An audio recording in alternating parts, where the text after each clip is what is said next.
Kivu Times.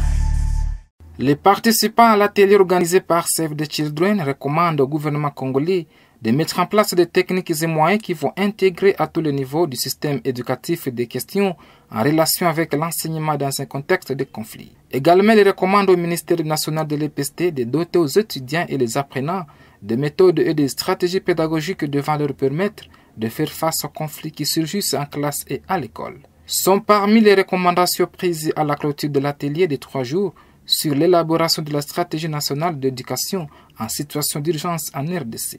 L'un des intervenants à cette rencontre, le professeur Matabishi Samuel, souligne que la RDC et la province de Sud Kivu ont connu plusieurs conflits qui bloquent l'éducation en province. Pour lui, le gouvernement congolais doit développer des stratégies sur l'enseignement en situation d'urgence qui n'existent pas en RDC. Oui, je tiens d'abord à rappeler que l'atelier qui est co-organisé entre Save the Children, le ministère de l'EPST, l'ISP de Bukavu, en collaboration avec IDS, consiste à ce qu'on puisse développer des stratégies sur ce qu'on appelle l'enseignement en situation d'urgence.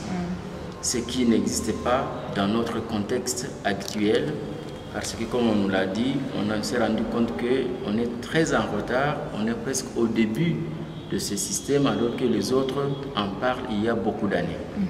La recommandation que je peux donner, c'est de dire qu'il faut accélérer le plus tôt possible des stratégies, des réunions pour permettre à ce que le gouvernement puisse prendre cette conscience de comprendre qu'aujourd'hui, dans le cas où nous nous trouvons, dans le contexte de conflit, je pense que ce n'est plus une question à cacher.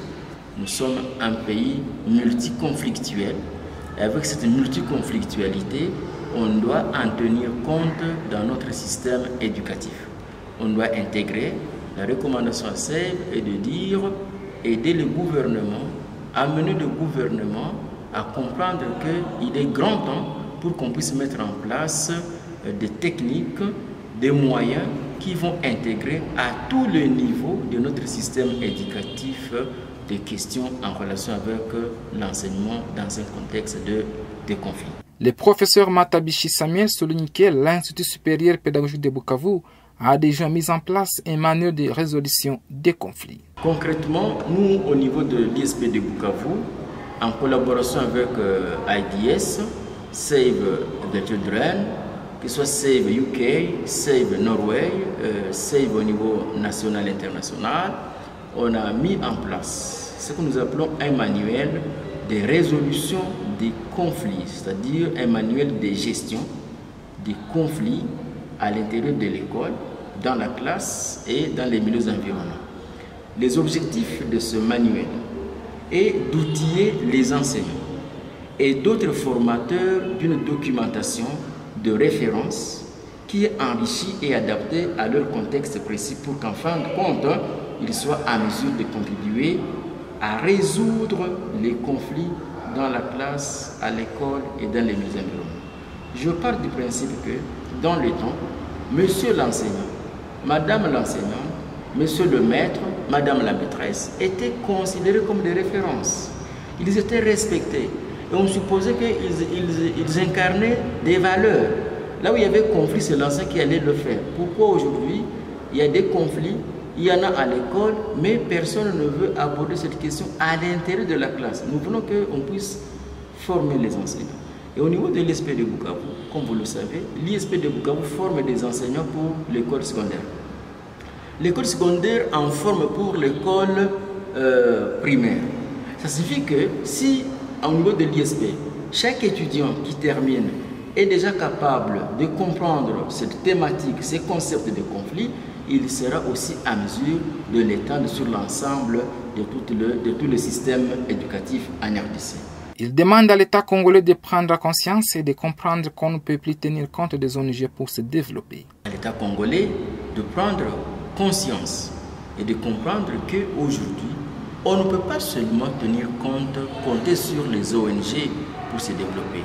Que l'État congolais en fasse une grande préoccupation et qu'il intègre dans ses moyens, dans son budget, un grand budget pour faire face à ce type de problèmes au sein des écoles. Il n'est jamais tard pour faire du bien. Je crois que ce n'est pas tard, on peut encore sauver beaucoup de choses que l'on peut sauver. Il suffit de le programmer, de l'intégrer et de le faire sérieusement. Le chargé d'éducation à Save the Children à Uvira, David Biloko, a dit que leur structure est déterminée à accompagner les résolutions sorties dans cet atelier. Et Save the Children continuera toujours à appuyer financièrement la mise en place de ce groupe de travail pour que le draft de cette stratégie soit élaboré dans le plus bref délai. Des acteurs intervenant dans le secteur de l'éducation, dont les professeurs, des représentants de l'EPST, de la division du genre famille et enfants, de la division des affaires sociales et autres, ont pris part à cet atelier. Il a été organisé pendant 3 jours par Save the Children sous la facilitation du ministère national de l'EPST et l'ISP Bukavu.